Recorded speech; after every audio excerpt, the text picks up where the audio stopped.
ইলিশ মাছের ঝোল ঝাল ভাপা তো অনেক খাওয়া হলো। এদিন বাজার থেকে ইলিশ আনলে বানিয়ে ফেলো ইলিশ মাছের পোলাও ঠিক এইভাবে। দেখো না কেমন খাসা লাগে। Hello friends, welcome back to ওজো and mom cooking and blogging. ইলিশ মাছের পোলাও, যখন ইলিশ মাছ তো লাগছে, এখানে আমি 3টে বড় বড় সাইজের ইলিশ মাছ নিয়ে নিয়েছি। এবার ভালো করে ধুয়ে লবণ হলুদ মাখিয়ে মিনিট 15-20 ম্যারিনেট করে নেব। আর একটা বাটিতে হাফ কাপ টক দই নিয়ে নিয়েছি। এর মধ্যে হাফ চা চামচ পরিমাণে হলুদ, হাফ চা চামচ লবণ, হাফ চা চামচের একটু বেশি চিনি, 1 চা চামচ উঁচু উঁচু ধনে গুঁড়ো আর 1 চা চামচ সমান সমান জিরে বাটা নিলাম। এবার খুব ভালো করে সমস্ত উপকরণগুলোকে মিশিয়ে একটা থকথকে পেস্ট মতো তৈরি করব।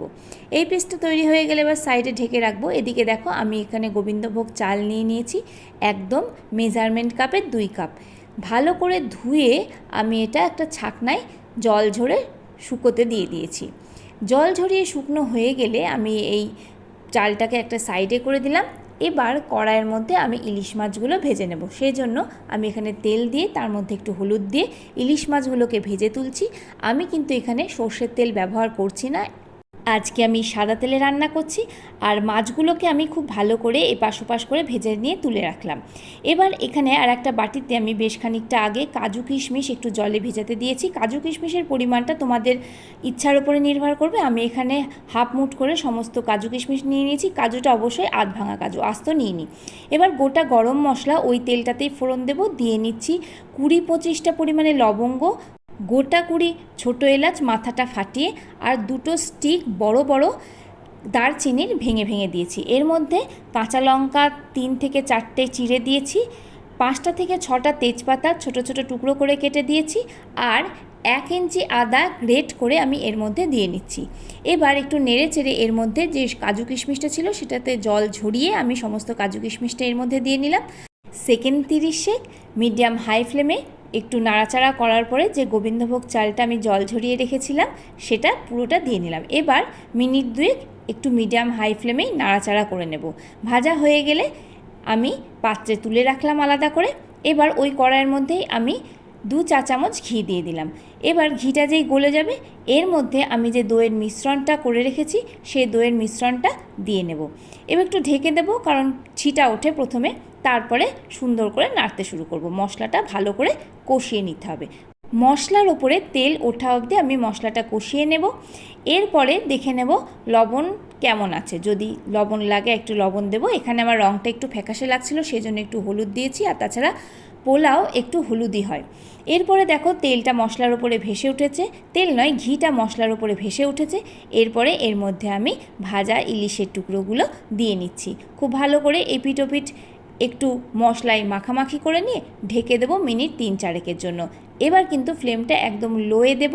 3-4 মিনিট ইলিশ মাছটা ফুটে উঠলেই দেখবে গ্রেভিটা একদম ঘন হয়ে গেছে। এরপরে গ্রেভি থেকে ইলিশ মাছগুলো কিন্তু আমি একদম আলাদা করে তুলে নেব। সমস্ত ইলিশ মাছগুলো আলাদা পাত্রে তুলে নিলাম।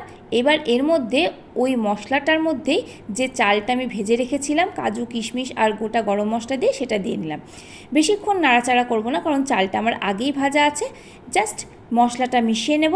এবার এর মধ্যে আমি দিয়ে নেব জল। যে বাটিতে করে আমি চাল মেপেছিলাম তারই আমি ডবল জল গরম করে নিয়েছি, সেই গরম জলটাই আমি এর মধ্যে দিয়ে নিচ্ছি। এবার ঢাকা চাপা দিয়ে দেবো ফুটে ওঠার জন্য। যখন ফুটে উঠবে তখন আমি আরেকবার একটু নেড়ে চেড়ে টেস্ট করে নেব লবণ বা মিষ্টি কেমন আছে। যদি দরকার হয় দেব, তারপরে আবার একটু ঢাকা চাপা দিয়ে নেব। আমার এখানে একটু লবণটা কম হয়েছিল, সেজন্য আমি একটু লবণ দিলাম, আর পোলাও বলে সামান্য আরেকটু আমি মিষ্টি দিলাম। এবার ভালো করে চালটা 50% সেদ্ধ হওয়া অবধি অপেক্ষা করব। 50% চাল সেদ্ধ হয়ে গেলে এরপরে আমি সমস্ত পোলাওটা একটু নাড়াচাড়া করে মাঝখানটা জায়গা করে নেব। মাঝখানটা জায়গা করে এর মধ্যে আমি যে ইলিশের 3টে টুকরো সুন্দর করে কষিয়ে রেখেছিলাম সেই ইলিশের 3টে টুকরোই এখানে দিয়ে নিচ্ছি। ভালো করে সাজিয়ে দেব। আর ওপর থেকে যে গ্রেভিটা ছিল সেটা ঢেলে দিলাম, আর তারও ওপর দিয়ে আধ সেদ্ধ পোলাও দিয়ে দিলাম। বাকিটা কিন্তু আমার দমে সেদ্ধ হয়ে যাবে বা ভাপে সেদ্ধ হয়ে যাবে। এরপরে ঢেকে দেওয়ার পরে ওপর থেকে আমি 1 চা চামচ মতো ঘি চারিদিকে অল্প অল্প করে ছড়িয়ে দেব, আর তারপরে ঢেকে দেব। এখানে দেখো আমার 50% সেদ্ধ হয়ে গেছে। এবার ওপর থেকে আমি 1 চা চামচ ঘি অল্প অল্প করে সব জায়গায় ছড়িয়ে দিলাম। এই ঘিটা কিন্তু আমি মেশাবো না, ওপর থেকে ঢেকে দেব, 6 থেকে 7 মিনিটের জন্য দমে দেব। তাহলে কিন্তু আমার এখানে ইলিশের পোলাও একদম রেডি হয়ে যাবে। এখানে যেটুকু দেখছো একটু মনে হচ্ছে মাখা মাখা, কোনো চিন্তা নেই। স্ট্যান্ডিং টাইমে 6 থেকে 7 মিনিট দিলেই কিন্তু তারপরে একটু ঠান্ডা হলেই একদম ঝরঝরে হয়ে যাবে। দেখো চালটা কিন্তু একদম রেডি, ভিতরেও চাল নেই, আবার ঠিকঠাক সিদ্ধও হয়েছে। ব্যাস আমাদের ইলিশ পোলাও কিন্তু রেডি। একটু স্ট্যান্ডিং টাইমে দেবো 6 থেকে 7 মিনিট যেমন বলেছিলাম। এবার ঢাকনাটা সরিয়ে প্রথমেই কাজ হলো একটা মোটা মাথার হাতা দিয়ে চারিদিকে পোলাওটা ছড়িয়ে দেব আর ইলিশ মাছগুলো বের করে নেব। নাহলে হঠাৎ করে একবারে যদি পোলাও সমেত ইলিশ মাছ তুলতে যাওয়া হয় তাহলে কিন্তু মাছের টুকরোগুলো ভেঙে যেতে পারে। তাই এখানে আমি সমস্ত মাছের টুকরোগুলো প্রথমেই আলাদা করে তুলে নিচ্ছি। এরপরে আমি পোলাওটা আলাদা করে অন্য পাত্রে তুলে নেব, আর খাওয়ার সময় একসাথেই দেব, তাতে কোনো অসুবিধা নেই। তবে তোমাদের কেমন ভালো লাগে, একেবারে ইলিশ সমেত পোলাওটা তুললে ভালো হয়, কেমন ভালো লাগে অবশ্যই আমাকে কমেন্টে জানিও।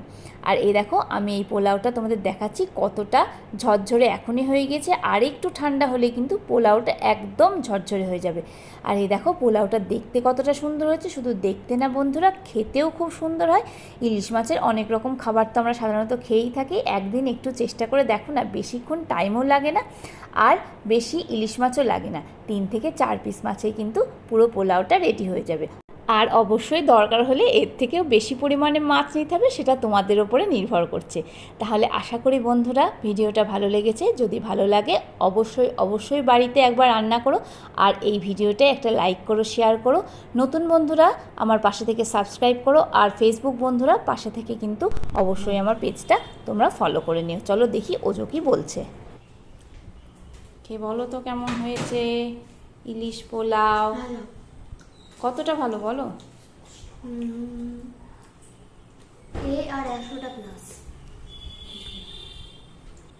আর 100টা প্লাস ভালো হয়েছে। খুশি হয়েছে আজকে ইলিশ মাছ পেয়ে? আমি বেছে দিচ্ছি, তুমি রাখো।